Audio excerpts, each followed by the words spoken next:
एक गांव में एक किसान उनके परिवार के साथ रहता था। किसान और उनका परिवार एक संत महात्मा की सेवा किया करता था और संत महात्मा के उपदेश पर उनका परिवार जरूरियातमंद लोगों की सेवा भी किया करता था। उनके परिवार में सभी लोग प्रेम भाव से रहते थे, लेकिन उनका एक बेटा था जो कि दोनों पैरों से अपाहिज था।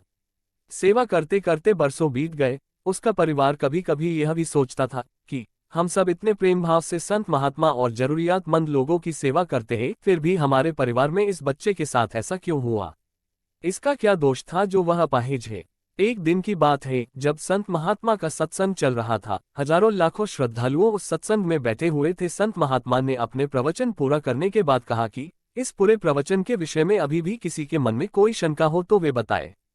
हजारों लाखों श्रद्धालुओं के बीच उस अपाहिज पुत्र के पिता ने संत महात्मा से एक सवाल किया कि हे महात्मा, हम सब निस्वार्थ भाव से जरूरियातमंद लोगों की सेवा करते हैं और हमारा पूरा परिवार अहिंसा के मार्ग पर चलता है, कभी भी किसी के बारे में बुरा नहीं सोचते हैं, ना ही किसी का बुरा करते हैं, फिर भी ऐसा क्या गुनाह हुआ जो हमारा बच्चा अपाहिज पैदा हुआ? फिर गुरु ने जवाब दिया, वैसे तो मैं यह बात नहीं बता सकता, फिर भी आपके मन में दुविधा है तो सुनो। ये जो बच्चा है जो दोनों टांगों से बेकार है, पिछले जन्म में एक किसान का बेटा था। रोज खेत में अपने पिता को दोपहर में भोजन का टिफिन खेत में देने जाया करता था। एक दिन उसकी माँ ने उसे दोपहर में 11 बजे खाना लगा कर दिया और कहा कि बेटा खाना खाकर पिताजी को टिफिन देकर आ। इसकी माँ ने खाना परोसकर थाली में रखा कि इतने में उसके किसी दोस्त ने आवाज लगाई तो ये खाना वही छोड़कर अपने दोस्त से बात करने बाहर चला गया। इतने में ही एक कुत्ता घर में घुस आया और उसने थाली में मुंह डाला और रोटी खाने लगा।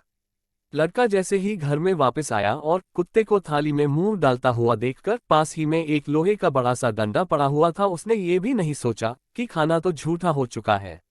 बिना सोचे समझे उस कुत्ते की दोनों टांगों पर इतनी जोर से लोहे का डंडा मारा कि वह कुत्ता अपनी जिंदगी में जब तक जिंदा रहा दोनों पैरों से बेकार होकर घसीटते घसीटते जिंदगी जिया और तड़प तड़प कर मर गया।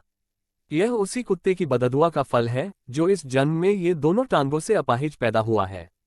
संत महात्मा ने कहा, पुत्र, इस संसार में इंसान को अपने अपने कर्मों का फल भुगतना ही पड़ता है। इस जन्म में अगर किसी की टांग तोड़ी है तो स्वाभाविक है कि अगले जन्म में आपकी टांग टूटनी ही है। अगर आप किसी को नुकसान पहुंचाओगे तो आपका भी नुकसान होना ही है, इस जन्म में नहीं तो अगले जन्म में। इसलिए जो भी कर्म करो सोच समझ कर करो। आप अपने कर्मफल से नहीं बच सकते। आप जहां भी जाते हैं, जो कुछ भी करते हैं, आपके कर्म ही आपको शांतिपूर्वक देख रहे होते हैं। किसी भी दिन आपको आपके कर्म का फल पृथ्वी पर वहन करना ही होता है। इसीलिए हर समय उचित कर्म करना अनिवार्य है। भगवान श्री कृष्ण ने गीता में कर्म को प्रधानता देते हुए यहाँ तक स्पष्ट किया है कि व्यक्ति की यात्रा जहाँ से छूटती है, अगले जन्म में वह वहीं से प्रारंभ होती है।